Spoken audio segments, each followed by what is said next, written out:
Good morning dear students, welcome to the English campus.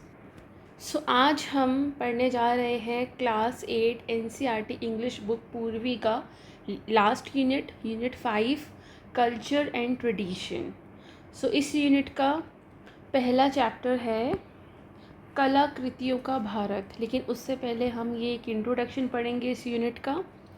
ये unit हमें ले जाता है हमारे देश की कल्चर, हमारे देश की संस्कृति, कला और हमारी लेगेसी, हमारी परंपरा, हमारी विरासत की खूबसूरत दुनिया में।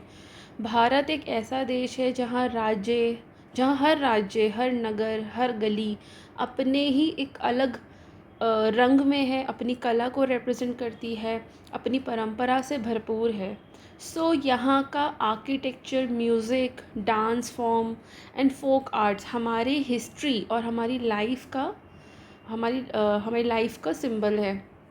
ये चैप्टर हमें बताता है कि कैसे हमारी जो कलाकृतियाँ हैं, क्योंकि ये चैप्टर का नाम भी यही है, कलाकृतियों का भारत। तो हमारी कलाकृतियाँ सिर्फ सुंदरता, मतलब सिर्फ ब्यूटी को रिप्रेजेंट नहीं करती है, बल्कि हमारी सोच, हमारी थॉट्स, हमारी लेगेसी, हमारी परंपरा और हमारी आइडेंटिटी भी है।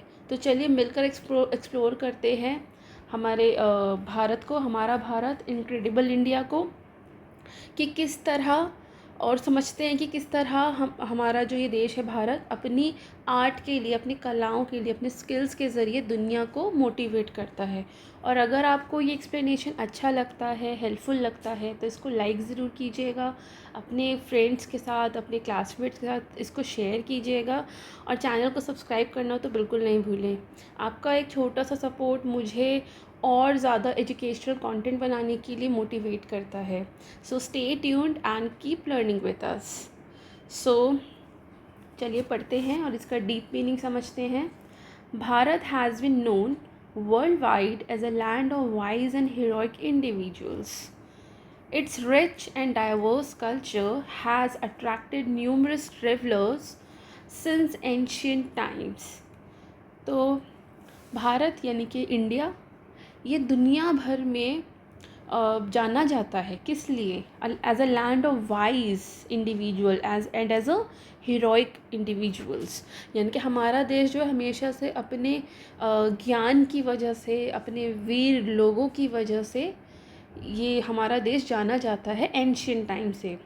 यानी हमारा देश हमेशा से अपने विद्वानों, जो भी यहाँ के स्कॉलर्स थे, यहाँ के ऋषि मुनि थे, यहाँ के वॉरियर्स थे, इनके लिए काफ़ी मशहूर रहा है, जिन्होंने अपने विजडम से और अपनी ब्रेवरी से दुनिया को मोटिवेशन दी है।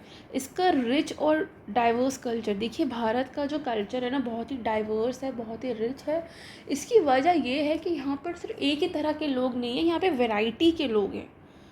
तो बेसिकली भारत की जो रिच एंड डाइवर्स कल्चर है, उसने एंशियंट टाइम से ही बहुत सारे ट्रैवलर्स को, फॉरेन ट्रैवलर्स को भारत में आने के लिए, भारत के प्रति काफ़ी ज़्यादा अट्रैक्ट किया है, मोटिवेट किया है। मतलब भारत की संपन्न और वैरायटी वाली जो संस्कृति है, इसने पुराने समय से, एंशियंट समय से ही ट्रैवलर्स को अपनी ओर खींच लिया था। यानी कि रंग, यहाँ के कलर्स, यहाँ की लेगेसी, यहाँ की परंपराएं, यहाँ के कस्टम्स, यहाँ का कल्चर इतने ज़्यादा वंडरफुल है, इतने ज़्यादा अनोखे थे कि फॉरेन ट्रैवलर्स, जैसे आपने नाम सुना होगा हिस्ट्री में, ह्यून सैंग और मेगास्थनीज बहुत फेमस हैं।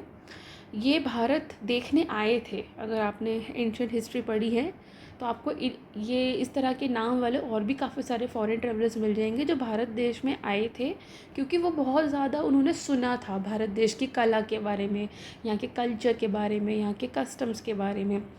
तो भारत बहुत ही रिच कल्चर वाला देश रहा है शुरू से, और वो देखने भी आए थे, और उन्होंने किताबें भी लिखी हैं काफ़ी सारी।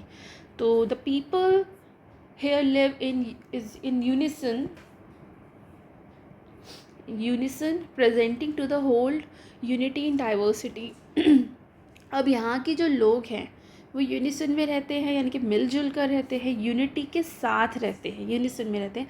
भले ही उनकी मतलब डाइवर्सिटी है, मतलब they represent to the world unity in diversity. हमारा देश दुनिया का इकलौता देश होगा शायद जहाँ पर यूनिटी में भी, मतलब डाइवर्सिटी में भी यूनिटी है।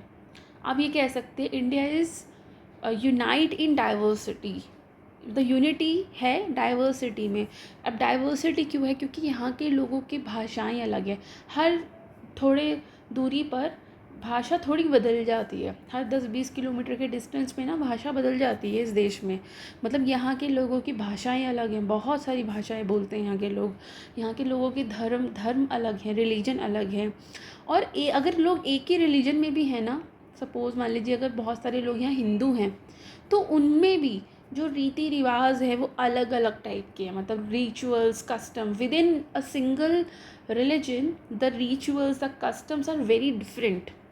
आप जैसे आप और आपका कोई दोस्त है, आप दोनों हिंदू हैं, बट स्टिल आपके यहाँ कुछ और कल्चर्स, कोई और रिचुअल्स होते होंगे, उनके यहाँ कुछ और होते होंगे, जबकि दोनों लोग हिंदू हैं फिर भी। तो यहाँ के लोगों की भाषा अलग है, यहाँ के लोगों के धर्म अलग है, यहाँ के लोगों के रीति रिवाज अलग है, बट स्टिल उनका जो दिल है वो एक है। इसलिए यहाँ पर डाइवर्सिटी में भी यूनिटी है। तो इसी को कहते हैं यूनिटी इन डाइवर्सिटी, जो भारत की सबसे बड़ी पहचान है। भारत को अगर 3 शब्दों में हमें एक्सप्रेस करना हो तो वो यही है, unity in diversity. Bharat is a land rich with rivers, lakes and high mountains.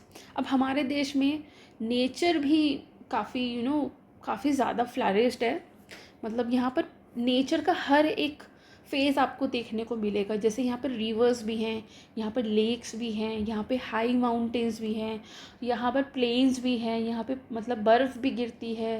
Bharat में बर्फ़ भी गिरती है, भारत में रेगिस्तान भी है, भारत में हिली एरिया भी है, भारत में प्लेन जगह भी है, भारत में कोस्टल एरिया भी है, भारत में प्लेट्यू भी है।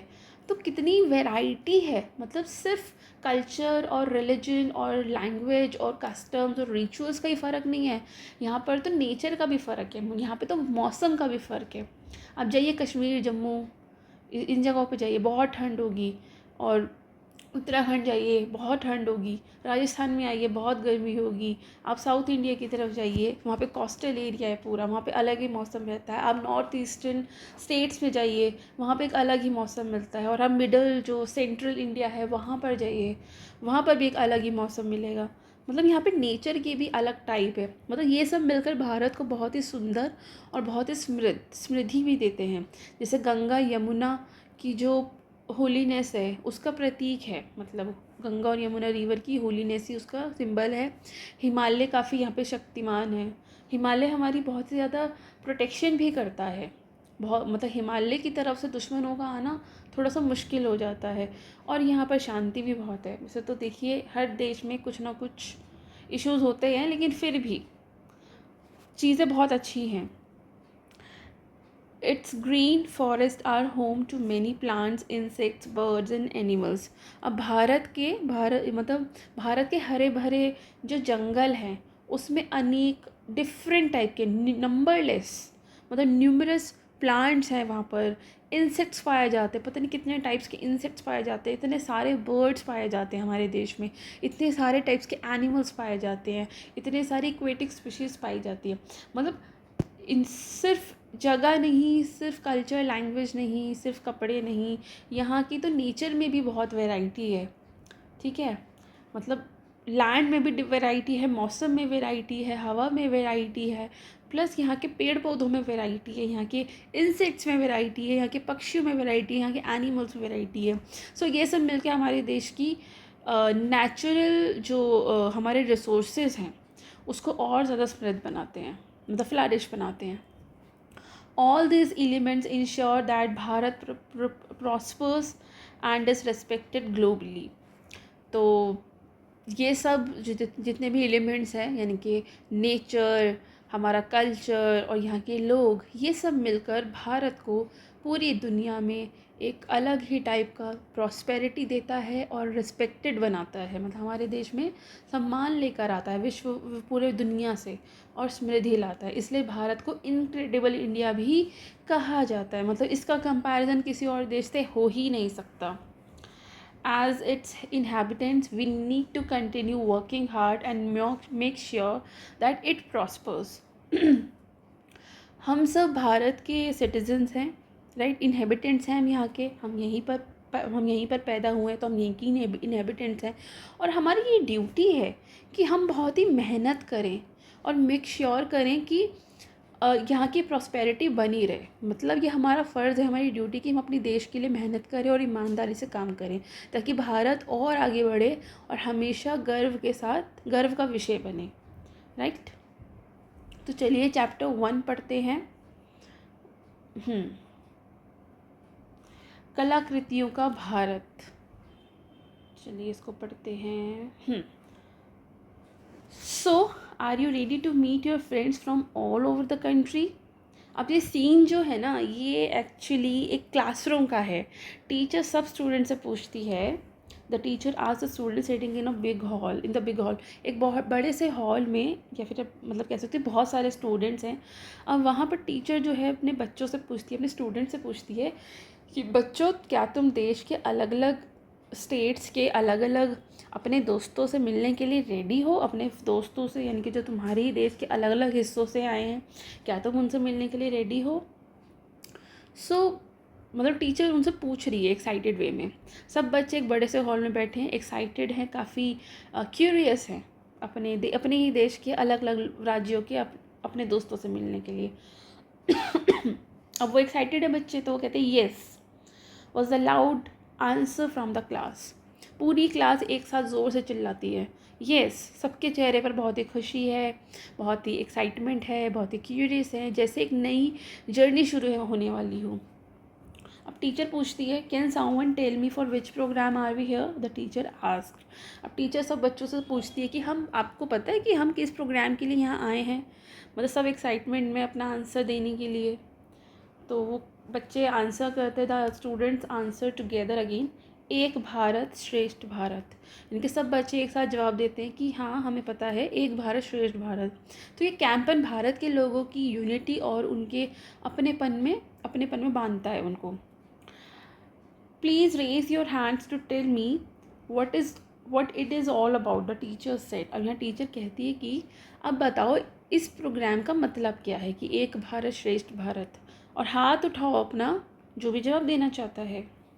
मतलब सभी बच्चे बहुत ही उत्सुक हैं होकर हाथ भी उठा लेते हैं, मतलब खुद तो, और कुछ बच्चे तो खड़े होकर जंप भी करते हैं। तो मेनी हैंड्स वेंट अप, बहुत सारे बच्चे अपना हाथ उठा लेते हैं। And some were jumping to answer, मतलब बहुत कुछ बच्चे तो अपनी सीट पर ही कूद रहे होते हैं, क्योंकि उन्हें आंसर देने की बहुत ज़्यादा एक्साइटमेंट होती है। The teacher asked Renu. अब एक क्लास में एक बच्ची है जिसका नाम है रेनू। टीचर उससे पूछती है, with a smile on her face she said. अब वो टीचर जो है रेनू से पूछती है, क्योंकि रेनू ने भी हाथ खड़ा किया होता है, तो टीचर रेनू को चुन लेती है। तो रेनू जो है अपने फेस पर एक स्माइल रखते हुए कहती है, शी सेड, वो कहती है, it is to know that we all belong to one nation and that is the bond we share. तो अब वो कहती है कि ये जो प्रोग्राम है हमें ये बताता है कि हम सब एक ही देश के हैं, यानी एक ही रिलेशन में बंधे हुए हैं, एक ही बॉन्ड हम शेयर करते हैं। So and our unity diversity make us the most wonderful country in the world. और हमारी जो ये यूनिटी है डाइवर्सिटी में, यही हमको बहुत ही वंडरफुल कंट्री बनाती है पूरी दुनिया में। मतलब सब बच्चे क्लैप करते हैं। सो टीचर इस बात से बहुत ही खुश हो जाती है। The teacher smiled at her, teacher उसके आंसर से खुश होकर उसको स्माइल करती है। एज एवरीवन क्लैप्ड, और हर एक बच्चे, सारे बच्चे क्लैप करते हैं, ताली बजाते हैं। Just then Bala pointed out, look the video has started. तभी एक और बच्ची है क्लास में जिसका नाम है बाला, वो तो चिल्लाकर बोलती, पॉइंट आउट करके बोलती कि देखो वीडियो शुरू हो गई है। The brick screen now had little Windows each with a smiling child.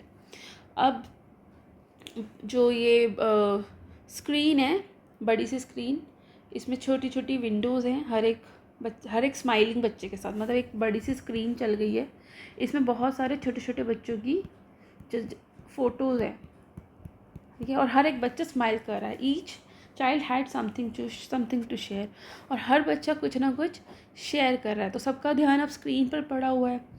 मतलब स्क्रीन पर कई सारी छोटी छोटी ऐसे विंडोज़ हैं, और हर विंडो में देश के अलग अलग स्टेट्स के बच्चे दिख रहे हैं, सबके चेहरे पर मुस्कान है और सब अपने राज्य की कला और संस्कृति के बारे में बताने वाले हैं, कुछ तो बताने ही वाले हैं।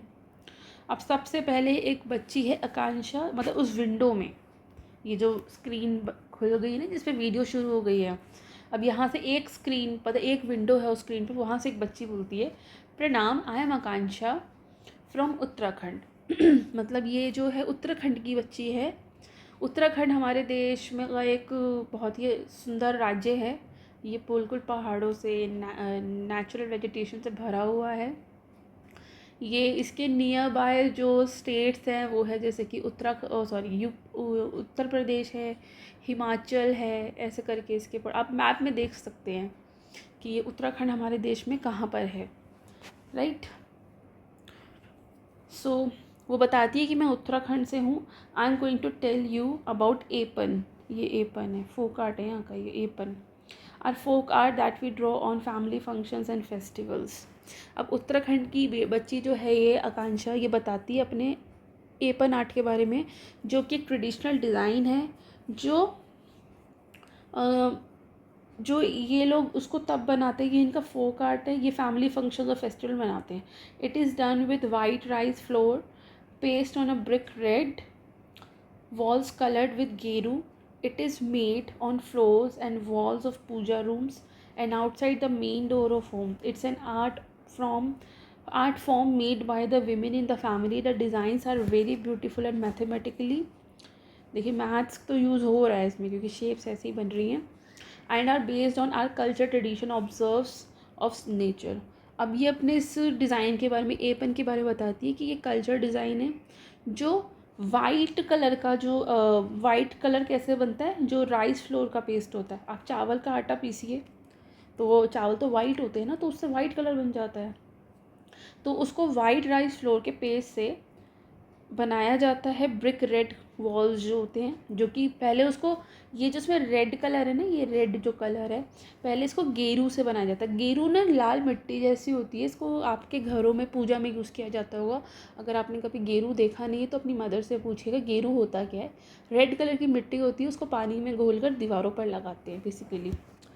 तो पहले क्या होता है कि वॉल को या फ्लोर को, मतलब वॉल्स ऑफ पूजा रूम या फ्लोर्स पे उसको पहले रेड कलर से कवर किया जाता है, फिर उस पर ये वाइट कलर का, ये राइस फ्लोर होता है ना, चावल का आटा, उसका पेस्ट से ये ड्राइंग बनाई जाती है। और ये जो येलो कलर है ये पक्का ये हल्दी ही होगी। तो मतलब बहुत ही नेचुरल तरीक़ों से ये पेंटिंग बनाई जाती है। तो जो मतलब ये बनाई जाती है दीवारों पर और फ्लोर पर। ये आर्ट मोस्टली घर की जो होती है लेडीज़ बनाती है, विमेन बनाती है, और इसमें मैथ्स और नेचर दोनों का सुंदर सा कॉम्बिनेशन बनता है।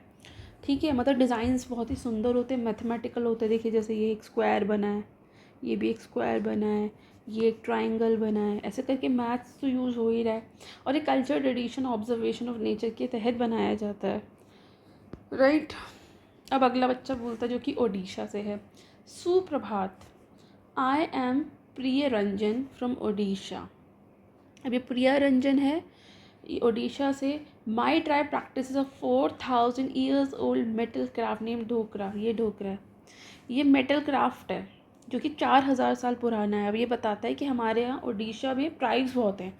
तो ये बच्चा प्रिय रंजन भी एक ट्राइब से बिलोंग करता है, और ये बताता है कि हमारी जो ट्राइब है वो ऑलमोस्ट 4000 सालों से एक मेटल क्राफ्ट कर रही है जिसका नाम होता है Dhokra. To begin with we make a figure with clay and dry it and cover it with a layer of wax. Then we carve the fine details of the wax, and after that we cover the figure with clay and put it in fire. The wax metal melts and comes out of a small opening. The next is brass. Scrap is melted and poured into empty space. The liquid the liquid metal takes the same shape as the wax. अभी बताता है उड़ीसा का जो ये बच्चा है प्रिय रंजन, अपने ढोकरा मेटल आर्ट के बारे में बताता है। ये कहते हैं कि ये एंशियंट ट्राइबल मेटल क्राफ्ट जो है ये 4000 साल से भी ज़्यादा पुराना है।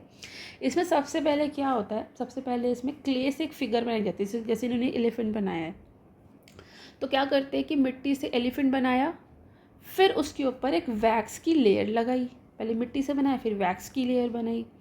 अब वैक्स लेयर जब चढ़ाई जाती है फिर उसको पकाया जाता है, राइट, मतलब पुट इन द फायर। पहले उसको उसको क्ले से बनाया जाता है, फिर उसके ऊपर वैक्स की लेयर लगाई जाती है, फिर वी काव the two make design with sharp tool, फिर उस पर काव्स होते हैं, काव बनाए जाते हैं। ये मतलब कुछ डिज़ाइन में, जैसे ये डिज़ाइन बनी है ना, ये बनाए, ये बनाए, ये सारे जो भी डिज़ाइन बने हैं ये सब बनाए जाते हैं फाइन डिटेल्स के साथ, मतलब वैक्स पर बहुत ही बारीकी से फाइन डिटेल्स के साथ वो डिज़ाइन बनाया जाता है। उसके बाद ये फिर से उसको मिट्टी में कवर कर देते हैं। पहले मिट्टी लगाते हैं, क्ले लगाते हैं, फिर वैक्स लगाते हैं, फिर दोबारा मतलब फिर उस वैक्स पर डिज़ाइन बनाते हैं, फिर उसके बाद दोबारा से उस पर मिट्टी लगाते हैं और फिर क्या करते हैं, उसको आग में जला देते हैं।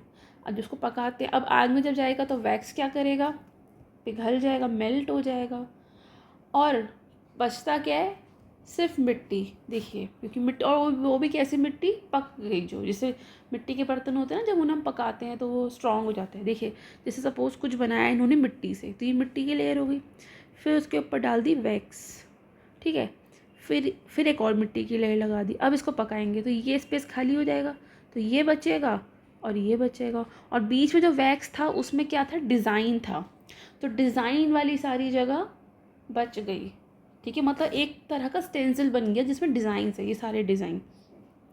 अब क्या होता है कि वो स्मॉल ओपनिंग रह गई है, तो अब क्या करते हैं, वो ब्रास स्क्रैप को, मतलब जो अनवांटेड पीस होते हैं ब्रास के बचे कुचे, उसको पिघलाते हैं और उनमें वो जो स्टेंसिल बन गया है उसमें डाल देते हैं एम्प्टी स्पेसेस में इसको मेल्टेड।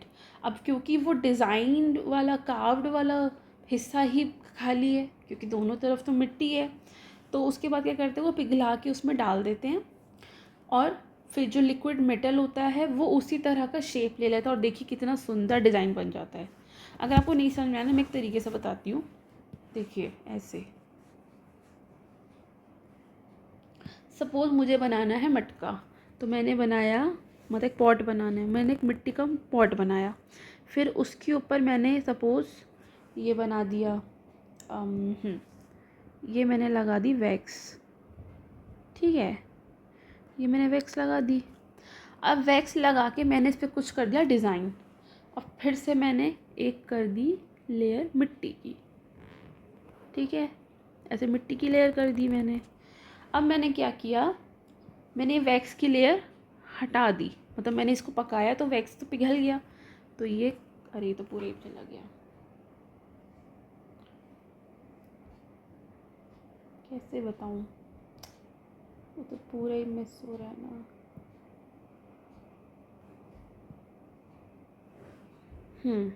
देखिए ऐसे, ठीक है। अब ऐसे क्या हुआ, ये पूरा जो जगह खाली हो गई। अब मैंने इसके अंदर भर दिया, क्या मैंने भर दिया, अब ये मेल्टेड स्क्रैप जो था ब्रास को, उसको मैंने पिघलाया और उसको इसके अंदर भर दिया। अब वो इसके अंदर भर गया है।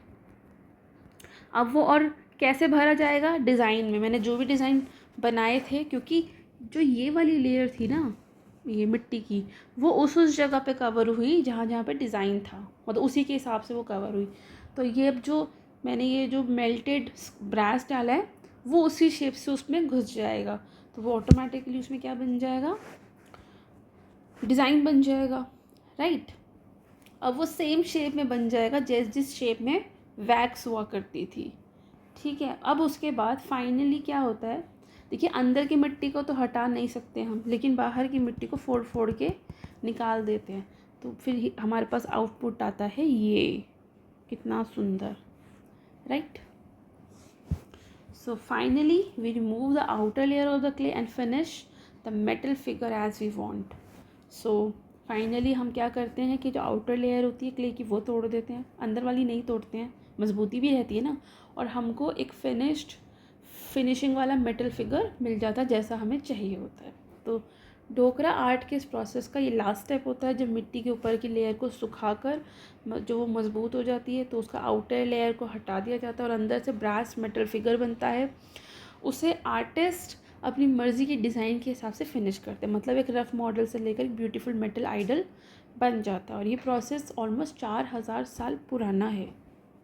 अब अगला बच्चे की विंडो खुलेगी, अगला बच्चा बोलेगा सुप्रभातम, मतलब गुड मॉर्निंग, ये सुप्रभात भी गुड मॉर्निंग होता है, और प्रणाम तो खैर प्रणाम ही है, मतलब जिसके स्टेट में जैसे ग्रीट करा जाता है ना, ये वैसे ग्रीट करा। केरल से है बच्चा तो सुप्रभातम बोलेगी।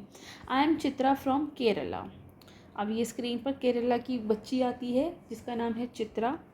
आई want to tell you about coconut shell craft, मतलब ये कोकोनट से बना है शेल क्राफ्ट। तो वो बताती है कि मैं आप लोगों को अपने स्टेट की एक अनोखी आर्ट के बारे में बताऊंगी जो कि है कोकोनट शेल क्राफ्ट। अब ये प्रोसेस मतलब जिसमें क्या होता है कि नारियल जो होता है उसके छिलके से सुंदर चीज़ें बनाई जाती है, जैसे इन्होंने कप प्लेट बनाया है, कप एंड सॉसर बनाया है। अब ये प्रोसेस बताती है। First we clean the outside and inside of the brown coconut shell. आपने नारियल कभी देखा होगा जो हम पूजा में रखते हैं ज़्यादातर, जिसको हम फोड़ के फिर नारियल खाते हैं, ये उस नारियल की बात हो रही है। उसका प्रॉपर शेल होता है जो ये कप्स की फॉर्म में होता है। तो ये कहती है कि सबसे पहले तो हम कोकोनट शेल को अंदर और बाहर से पूरा क्लीन कर लेते हैं। After that we make it smooth by using sandpaper. फिर हम सैंड पेपर से उसको, क्योंकि वो थोड़ा सा हार्श होता है, रफ़ होता है, तो उसको स्मूथ कर लेते हैं, और इसके लिए हम मशीन भी यूज़ कर सकते हैं। Then we give it the shape we want. उसके बाद हम उसको वैसी शेप देते हैं जैसी शेप हम चाहते हैं। And make it stable bye fixing a base under. अब देखिए जो नारियल का जो शेल होता है वो ऐसा होता है, लेकिन हम इसको थोड़ा सा स्टेबल करते हैं, यानी कि ये हिले नहीं। अब जिस चीज़ का कोई बेस नहीं होगा तो वो तो लुढ़कती रहेगी, लेकिन इसको ये एक बेस दे देते हैं, फिक्स कर देते हैं इसके नीचे। ये देखिए फिक्स कर दिया ना उन्हें, बेस फिक्स कर दिया, जिससे अभी हिलेगी नहीं। At last we polish it using wood polish to make it shine. उसके बाद हम ऐसे वुड पॉलिश लगा देते हैं जिससे कि ये शाइन करे। We make household things. उसके बाद हम इसको हाउस होल्ड थिंग्स में यूज़ करते हैं, जैसे कि हम बोल्स बनाते हैं, इवन ज्वेलरी भी बनाते हैं हम कोकोनट शेल से। और ये एक बायोडिग्रेडेबल क्राफ्ट है। अगर आप ज्योग्राफी और साइंस पढ़ते तो आपको पता होगा बायोडिग्रेडेबल क्या है। बायोडिग्रेडेबल वो चीज़ें होती हैं जिससे हमारे एनवायरनमेंट को कोई नुकसान नहीं पहुंचता। जैसे हम डिस्पोजल प्लास्टिक की ना बना के, पेपर की ना बना के हम ड्राई लीव्स की बनाएं, तो वो एनवायरनमेंट को नुकसान नहीं देगी, क्योंकि ड्राई लीव्स तो ऑलरेडी पत्ते जो होते हैं वो झड़ जाते हैं पौधों से। तो उसको गार्बेज में डालने की जगह उसकी प्लेट्स, ग्लास, कटोरी ये सब बना लेते हैं, डिस्पोजल बना लेते हैं, नेचुरल डिस्पोजल। तो वो हो जाता है बायोडिग्रेडेबल। कई लोग बांस से स्ट्रॉ बनाते हैं, मतलब स्ट्रॉ को पेपर या जो प्लास्टिक होता है उससे ना बना के वो बना देते हैं, इससे नेचर की चीज़ ही यूज़ होती है। तो ये पूरी बात बताती है कि इसने नारियल का जो शेल होता है उसको अंदर बाहर से साफ़ किया, यानी डस्ट, रेशे, उसमें जो बाल होते हैं, रेशे होते हैं, उसको साफ़ किया, रफनेस सब निकाल दी, ताकि काम करने के लिए क्लीन बेस मिल जाए। और ऐसे ये एक बायोडिग्रेडेबल कोकोनट शेल क्राफ्ट इनका बन जाता है, जो कि ये घर में यूज़ करता है। जैसे जैसे ये बनाए इन्होंने कप, तो इसको ये चाय पीने, कॉफ़ी पीने के लिए यूज़ कर सकते हैं, सूप पीने के लिए यूज़ कर सकते हैं, मतलब अपने हिसाब से जो भी इसका यूज़ हो सकता है वो कर सकते हैं। सो एक सेकेंड, अब आगे पढ़ते हैं। अब आगे अगला बच्चा आता है आंध्र प्रदेश से, बाल मुरली। अब ये कहता है सुबोध्यम, ये इनके स्टेट का तरीका है ग्रीट करने का, सुबोध्यम। सो ये आंध्र प्रदेश से, इसका नाम है बालमूर्ति।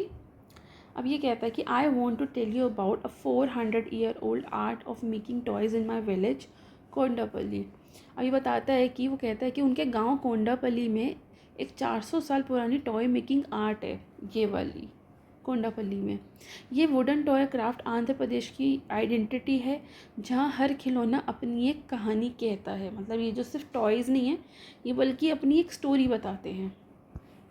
To make the toys we take soft wood from the nearby hills. अब वो कहते हैं कि हमें टॉय बनाने के लिए ना, हम जो है ना सॉफ्ट वुड यूज़ करते हैं आसपास की, जो हमें पहाड़ियों से मिल जाती है ये। और सॉफ्ट वुड क्यों यूज़ करते हैं, क्योंकि वुड हल्की होती है, इसलिए काविंग में, शेपिंग में आसानी मिलती है। तो शेप वगैरह देने के लिए, काव करने के लिए ईजी रहता है। हार्ड वुड में क्या रहता है, वो मुश्किल होता है, एक तो उसको काव नहीं कर सकते, चलो काव कर भी लिया तो उसको शेप नहीं कर सकते अपने हिसाब से। आफ्टर दैट वी काव each part of the toy separately. उसके बाद क्या करते हैं हम, खिलौने के हर एक पार्ट को अलग अलग काव किया जाता है, जैसे कि उसके जैसे कि ये बना है, ये बना है, इसका हाथ, इसका पैर, इसकी बॉडी के डिफरेंट पार्ट्स। ये स्टेप सबसे ज़्यादा आर्टिस्टिक होता है, इसको सेपरेटली हर एक पार्ट को कार्व किया जाता है.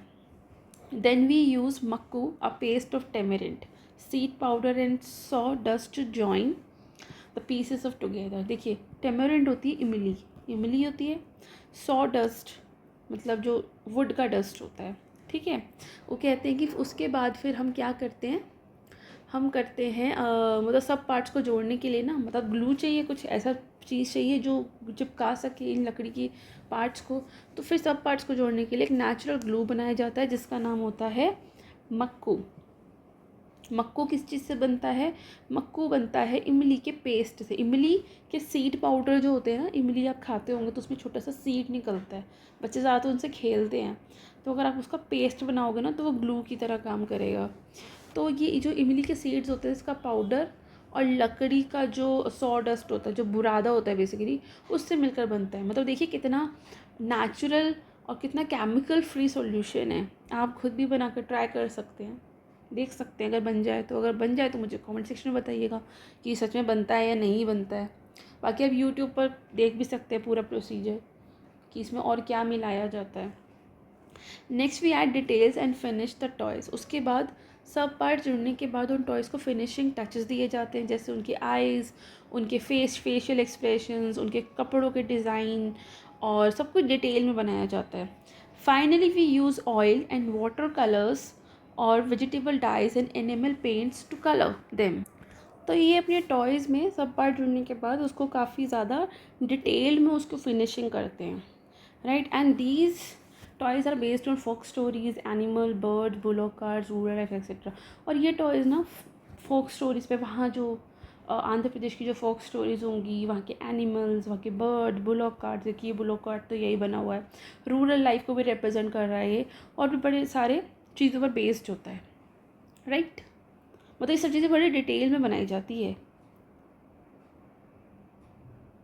सो और ये लोग ऑयल भी यूज़ करते हैं. Finally they use oil, water colours और वेजिटेबल डाइज, मतलब वेजिटेबल के जो कलर होते हैं वो यूज़ करते हैं. और एनिमल पेंट्स, एनिमल पेंट होता है पेंट जो कि फॉर्म करता है प्रोटेक्टिव लेयर, ये उसको भी यूज़ करते हैं. मतलब water colour, natural vegetable colour, इन सब से टॉयज़ को कलर करते हैं. कुछ लोग जो हैं वो एनिमल पेंट्स भी यूज़ करते हैं ताकि टॉय शाइन करे. तो एनिमल पेंट्स बेसिकली एक प्रोटेक्टिव लेयर होती है, ये शाइन करने के लिए होता है ताकि जो टॉयज़ है वो लंबे समय तक सेफ़ रहे. और ये टॉयज़ जो है इनके जो डिज़ाइन है ये फोक स्टोरीज़, एनिमल, बर्ड्स, वहाँ के बुलों कार्ड्स, रूरल लाइफ, बहुत सारी चीज़ों पर बेस्ड होती है. यानी खिलौना एक कहानी, एक परंपरा, एक कल्चर का एग्जाम्पल होता है. तो यहाँ ये चैप्टर 1 ख़त्म होता है. सो स्टूडेंट्स, कलाकृतियों का भारत, इस चैप्टर में हमें ये समझ में आया कि हमारा देश सिर्फ परंपराओं और कहानियों का ही नहीं बल्कि क्रिएटिविटी का भी एक बहुत ही लाइव एग्जाम्पल है. चाहे उत्तराखंड का एपन आर्ट हो, या उड़ीसा का ढोकरा मेटल क्राफ्ट हो, केरल का कोकोनट शेल क्राफ्ट हो, या आंध्र प्रदेश का कोंडापल्ली टॉयज़ हो, हर एक स्टेट अपनी एक आइडेंटिटी और अपनी कला से भारत को सुंदर और बहुत ही इम्पोर्टेंट बनाता है. सो ये कलाकृति हमें ये सिखाती हैं कि सुंदरता हमारे आसपास के बहुत ही नॉर्मल ऑर्डिनरी चीज़ों में भी होती है, बस हमें उसे समझने और संभालने की नज़र चाहिए. और सबसे खूबसूरत बात ये है कि हर आर्ट अपने अंदर एक नेचुरल, कल्चरल और सस्टेनेबिलिटी का मैसेज भी देता है. तो स्टूडेंट हमेशा अपने देश की कलाओं की रेस्पेक्ट करो, उन्हें सीखो और दुनिया को दिखाओ कि भारत सच में एक भारत श्रेष्ठ भारत है. तो चलिए अगली क्लास में इस यूनिट के अगले चैप्टर को पढ़ेंगे. तब तक के लिए इसको रिवाइज करते रहिए, और अगर आपको कोई क्वेरी हो तो comment section is always available for you. और अगर आपको ये एक्सप्लेनेशन अच्छा लगा तो इसको लाइक और शेयर ज़रूर कीजिएगा. Thank you so much.